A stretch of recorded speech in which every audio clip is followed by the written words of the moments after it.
अपने जीवन में कितना कुछ अधूरा छोड़ दिया था, जैसे मेरे बच्चों के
अपने मृत्यु शैया पर पहुंचिए। Get on your death bed. कई साल पहले जब मैं मनोचिकित्सक डेवर्स ब्रैंडन के साथ काम कर रहा था, तो उन्होंने मुझे एक मृत्यु शैया अभ्यास डेथ बेड एक्सरसाइज से गुजरने को कहा। मुझसे यह कल्पना करने को कहा गया कि मैं अपनी ही मृत्यु शैया पर लेटा हूं और मरने व अंतिम विदाई के साथ जुड़ी भावनाओं को पूरी तरह महसूस कर रहा हूं। फिर उन्होंने मुझसे कहा कि मैं मानसिक रूप से अपने जीवन के उन सभी लोगों को अपने पास बुलाऊं जो मेरे लिए महत्वपूर्ण हैं, एक एक करके। जब भी मैं किसी मित्र या रिश्तेदार को अपनी शैया के पास आता हुआ देखता, तो मुझे उनसे जोर से बोलकर बात करनी होती। मुझे उनसे वह सब कहना होता जो मैं मरने से पहले उन्हें बताना चाहता था। जैसे जैसे मैं प्रत्येक व्यक्ति से बोलता गया, मेरी आवाज टूटने लगी। मैं खुद को रोक नहीं पाया। मेरी आंखों में आंसू भर आए। मुझे गहरे क्षति का अनुभव हुआ। यह मेरी अपनी मृत्यु का दुख नहीं था, यह उस प्रेम की क्षति थी जिसे मैं खो रहा था। और सही मायने में कहूँ तो यह उस प्रेम भाषा का दुख था जो कभी व्यक्त ही नहीं हो पाई थी। इस कठिन अभ्यास के दौरान मुझे वास्तव में यह देखने को मिला कि मैंने अपने जीवन में कितना कुछ अधूरा छोड़ दिया था। जैसे मेरे बच्चों के प्रति जो खूबसूरत भावनाएं थीं, वे मैंने कभी खुलकर नहीं जताईं। अभ्यास के अंत में मैं पूरी तरह से भावनात्मक रूप से बिखर गया था। मैं शायद ही कभी जिंदगी में इतना जोर से रोया हूँ। लेकिन जब वो भावनाएं स्पष्ट हुईं, तब एक अद्भुत चीज हुई। मुझे स्पष्टता मिली।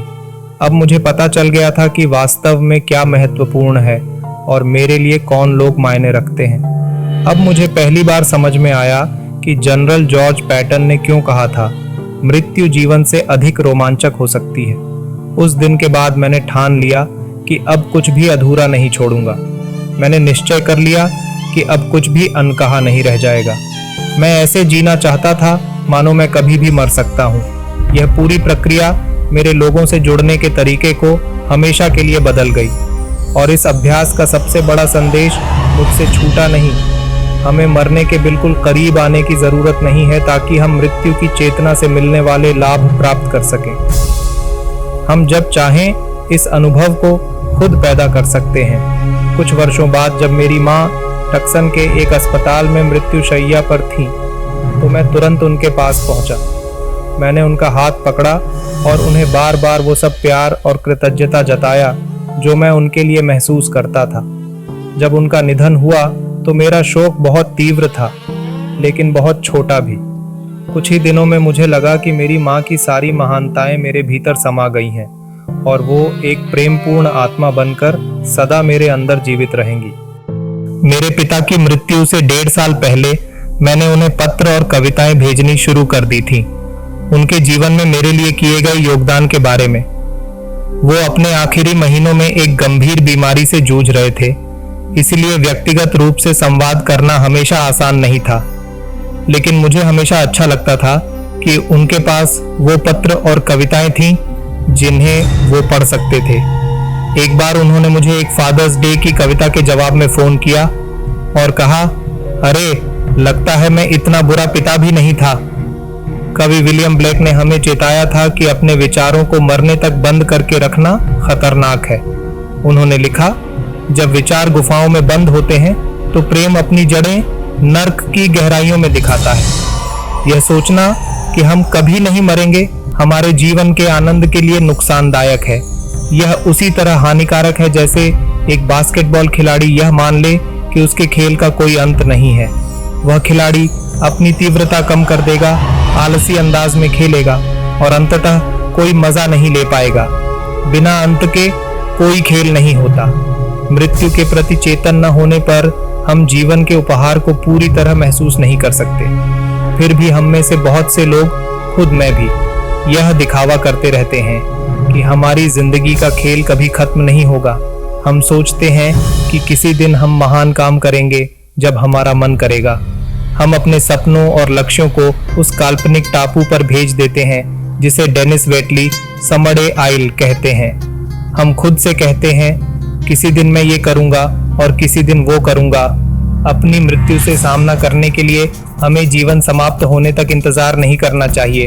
वास्तव में अपनी मृत्युशैया के अंतिम पलों की सजीव कल्पना करने से एक विपरीत लेकिन अद्भुत भावना जन्म लेती है, जैसे हम फिर से जन्म ले रहे हों। और ये है निर्भीक आत्म प्रेरणा की पहली सीढ़ी। जैसा कि कवि और डायरी लेखक अनाइस nin ने लिखा, जो लोग गहराई से जीते हैं उन्हें मृत्यु का भय नहीं होता।